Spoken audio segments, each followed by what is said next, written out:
Oh, Kouri Richins. You might recognize the Kouri Richins case as the woman who wrote a children's book about grief and then got arrested during her book tour and was accused of murdering her husband by lacing his Moscow Mule drink with fentanyl. But wait, there's so much more. She was also having an affair with her paramour, and what came out during court hearings and her preliminary hearing is that she was telling her paramour that they would be together soon. Just wait for Friday.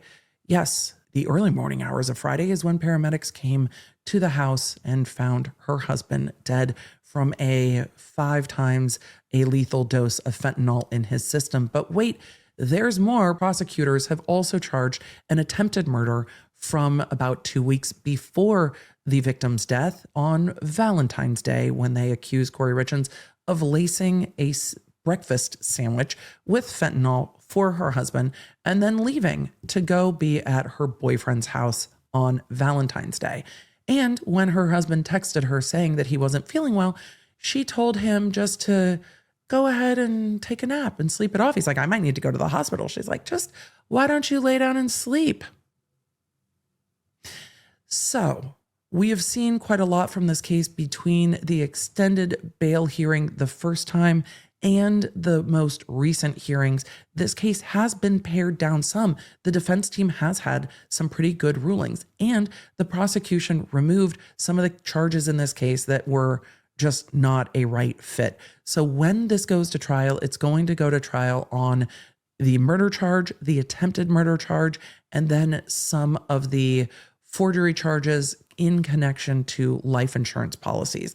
But the charges of mortgage fraud and forgery related to the mortgage fraud are going to be in a separate proceeding. And if she's convicted of murder, then it's likely that those will just get pled out to, run concurrent. So the court did a ton of rulings. This court has been incredibly unfriendly to the media, which is shocking to me because he is one of the most media-friendly judges I have ever seen. He is thoughtful. He is considered. His rulings are well thought out, but he is very protective of his courtroom and does not love a media circus.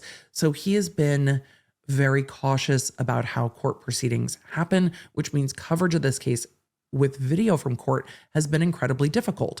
The court has put out multiple orders about their access to call in and listen in, which is not easy to obtain access to.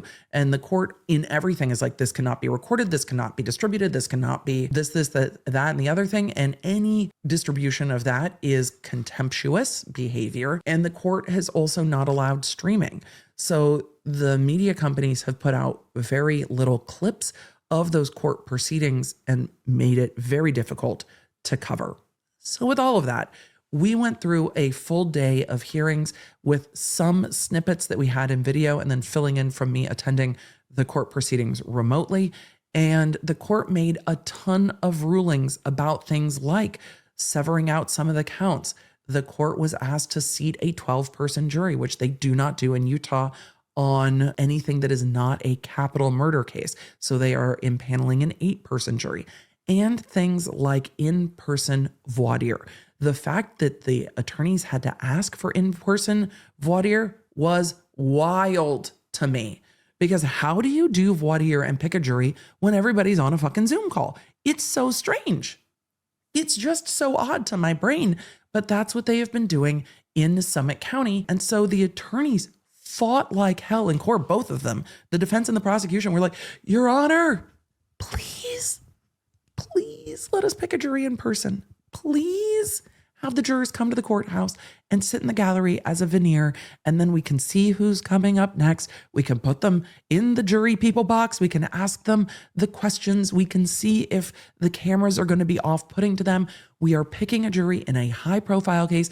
Please let them come to court. And the court said that he, quote, had double-checked with the mothership that would be possible, and that he has the discretion to do so. And the court was really disinclined to acquiesce to that request, and then took a break and came back and said, you know what? I'm going to allow it. I'm going to allow for an in-person voir dire. And then the site judge went ahead and overruled it.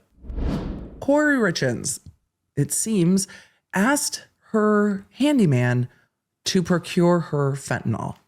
The thing that we learned from this newly unsealed search warrant is that not only has his phone been turned over, but also that he tragically died in a motorcycle accident in September of this year. So it's going to make it very difficult for prosecutors to bring in those text messages. It doesn't mean it will be impossible. It means it's going to be the subject of quite a lot of motions. However, they don't have that phone extracted yet. It was just turned over to them in November. So this is going to be later discovered evidence, and there will have to be motions about it. But I also think, based on the presiding judge of the 3rd District in Utah denying that motion for in-person voir dire, we might see the defense taking out an appeal now to try to appeal the ruling on the in-person voir dire. The reason I think that that's the way that it's going to go is because before Judge M ruled on this at the motions hearing in November, he asked the defense, if this is denied, how much time do you need to appeal it? Judge M knows that the defense is going to appeal any ruling that revolves around the denial of in-person voir dire. So I think the presiding judge denying that request for in-person voir dire is going to result in a defense appeal. Will there be enough time between December and May of 2025 to get that done? I don't know. There might not be. So we'll see what the judge decides to do here. We'll see if the defense appeals that ruling. But for now, there is more evidence still coming in the Kouri Richins case, even though this is a homicide that happened in 2022, an arrest from 2023. And we're damn near at the end of 2024, and this trial is set to go forward in 2025. For deep dives into the stories that I covered here, you can find them on my YouTube channel at The Emily D. Baker and The Emily Show podcast. I stream every Tuesday and Thursday. The podcast goes live on Wednesdays. And if you want to stay in the loop with everything I'm doing, receive the fastest notifications out there, and get more Law Nerd community, join me at lawnerdapp.com, our free app for iOS and Android.